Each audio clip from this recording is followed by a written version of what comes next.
لوگ احکام توڑتے ہیں، نمازیں چھوڑتے ہیں، کاروبار چل رہا ہے، کہتے ہیں اگر اللہ ناراض ہوتے تو یہ کیوں دیتے؟ ہاں، عمل کرنے والے، اطاعت اور سنت کا اتباع کرنے والے اگر ایک پریشانی آ جائے فوراً ان کو دیکھتے ہیں جو مزے میں ہیں حکم توڑ کر، تو حیران ہو جاتے ہیں کہ ہم تو اتنی محنت کر کے بھی پریشان ہیں اور یہ نماز نہ پڑھ کے بھی مطمئن ہے، کیا بات ہے؟ اس لیے بات یاد رکھو ہمیشہ کہ حالات کے بننے بگڑنے سے اللہ کی رضا ناراضگی کا کوئی تعلق نہیں ہے۔ اللہ کی رضا ناراضگی کا حالات کے بننے بگڑنے سے کوئی تعلق نہیں ہے، بلکہ اللہ کی رضا اور ناراضگی کا تعلق عمل کے بننے بگڑنے سے ہے۔ اگر عمل بنا ہوا ہے، اللہ اس سے فاقے میں، یہ فاقے میں اللہ سے خوش ہے، عمل بگڑا ہوا ہے تو اللہ اس سے لاکھوں میں اس سے ناراض ہے۔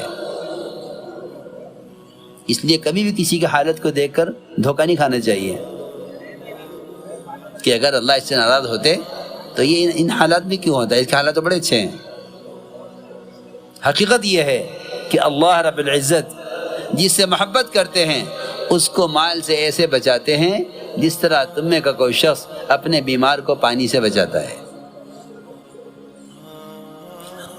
اور جو اتباع سنت پر، دعوت اور عبادت پر، محمد صلی اللہ علیہ وسلم کی مشابہت پر آتا ہے، فرمایا کہ ان کی طرف حالات اس پانی کے تیزی سے آتے ہیں، اس پانی سے بھی زیادہ تیزی سے آتے ہیں جو پانی پہاڑ کی چوٹی سے نیچے کی طرف آتا ہے۔ شلال، جھرنے جو چلتے ہیں اوپر سے پانی کے نیچے کی طرف، چٹانوں کو سرکا دیتے ہیں۔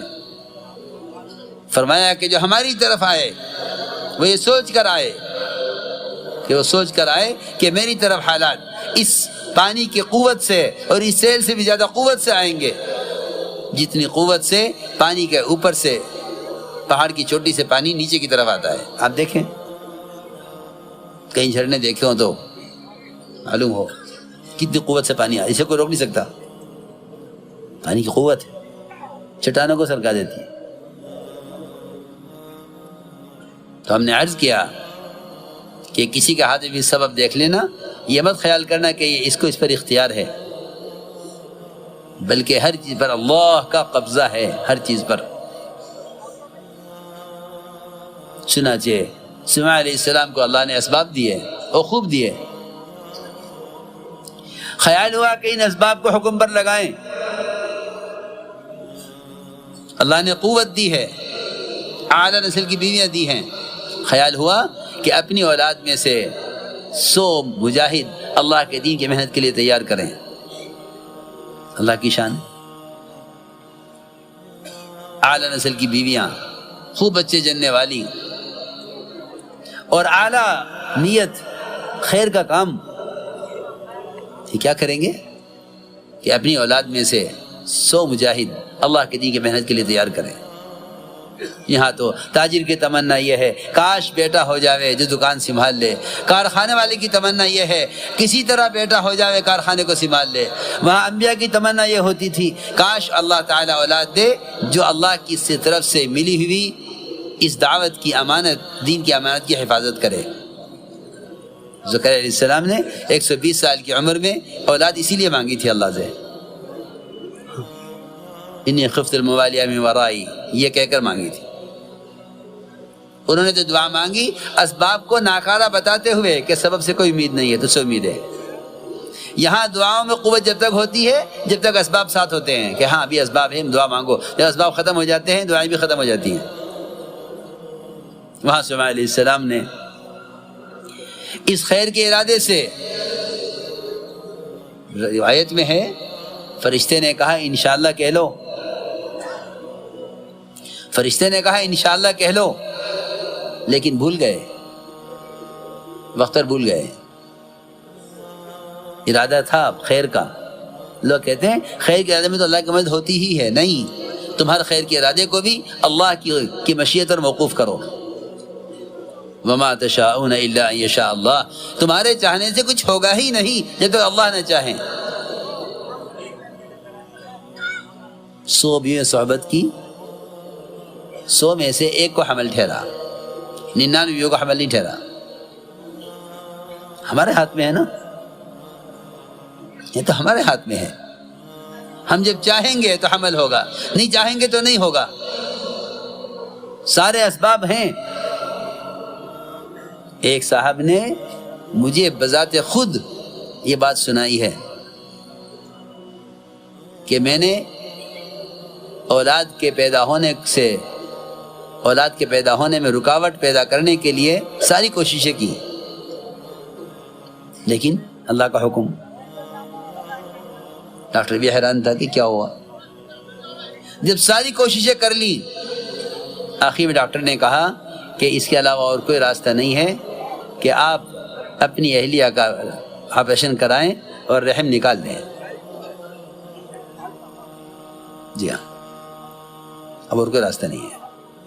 مجھے خود سنایا، اس نے خود سنایا۔ ما من نسمۃ کائنۃ الی یوم القیامۃ الا وہی کائنۃ۔ جو روح، جو جان اللہ کی طرف آنی ہے وہ آنی ہے۔ وہ تو جو رزق اپنے ہاتھ میں سمجھ لیتے ہیں انہیں اولاد بھاری پڑتی ہے۔ اور یہ بھی یاد رکھو کہ لڑکیوں کی پیدائش سے ناگواری کا ظاہر کرنا یہ کفر کا اور شرک کا مزاج ہے۔ یہ کفر اور شرک کا مزاج ہے۔ یہ کفر و شرک کا مزاج ہے کہ لڑکی کی پیدائش سے خوشی نہ ہو۔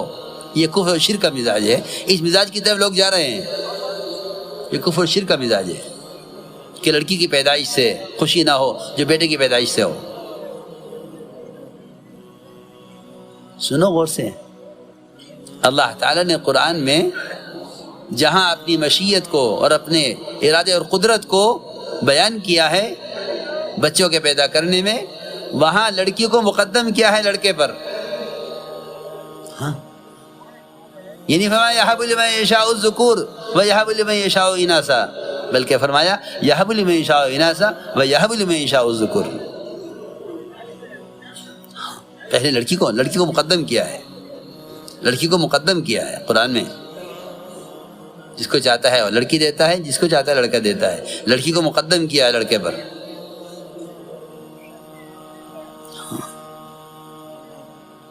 عجیب بات ہے، تو قرآن نے مقدم کیا ہے، پیدائش میں لڑکی کو مقدم کیا ہے۔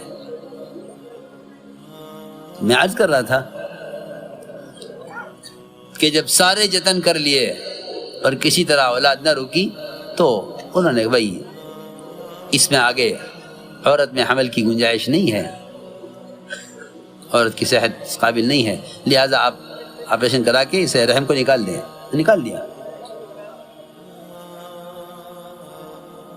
رحم نکلنے کے بعد بے فکر ہو گئے کہ اب اولاد نہیں ہوگی، کیونکہ رحم ہی نہیں ہے۔ رحم ہو تو اولاد ہو،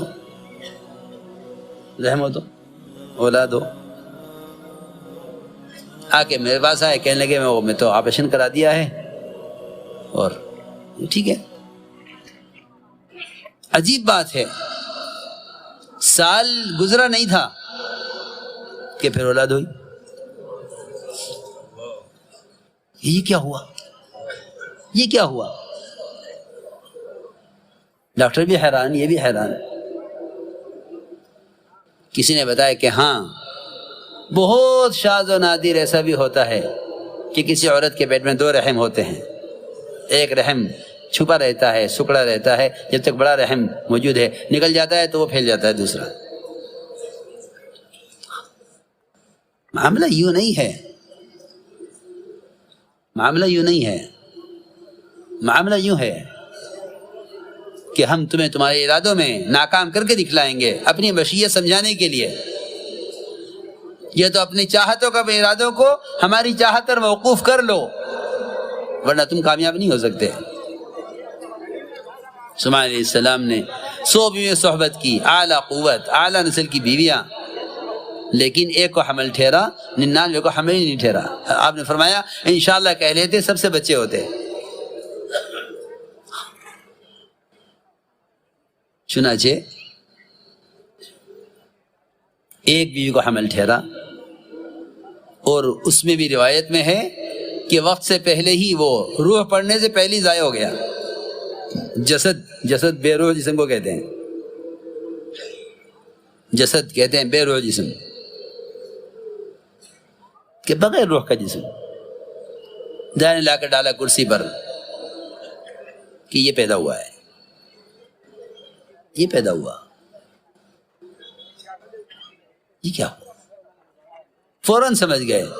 ثم اناب، اس لیے کہ جو اللہ کو جاننے والے ہوتے ہیں جب وہ کسی ناکام میں ناکام ہوتے ہیں تو فوراً اللہ کی طرف متوجہ ہوتے ہیں، اللہ کی طرف متوجہ ہوتے ہیں، فوراً سمجھ جاتے ہیں کہ ہم سے غلطی ہوئی، کہ ہم نے اپنی قوت پر، اپنے اسباب پر سے امید کی ہے، نہیں، کرنے والی ذات اللہ کی ہے۔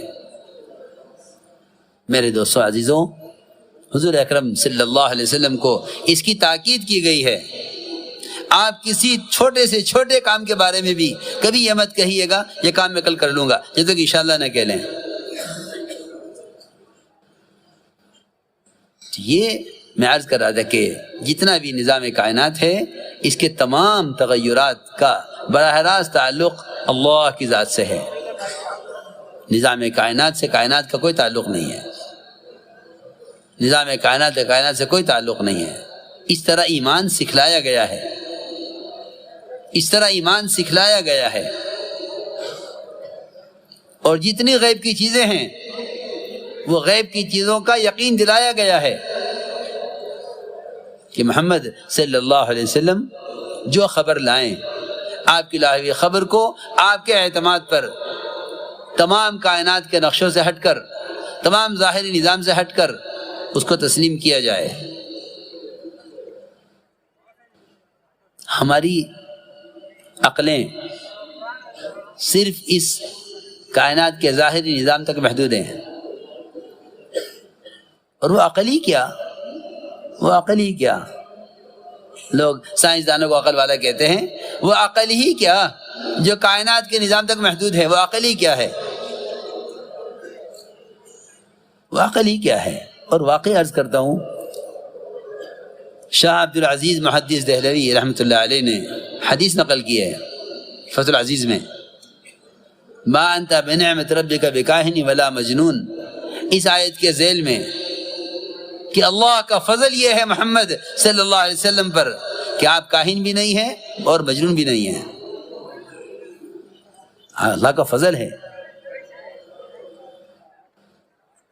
اللہ کا یہ فضل ہے آپ پر کہ آپ کاہن بھی نہیں، مجنون بھی نہیں، بلکہ آپ ایسے کامل عقل والے ہیں کہ اللہ، اس روایت میں لکھا شاہ صاحب نے کہ اللہ نے عقل کے 100 حصے کیے، جس میں سے ایک حصہ اللہ نے ساری مخلوق پر تقسیم کیا ہے،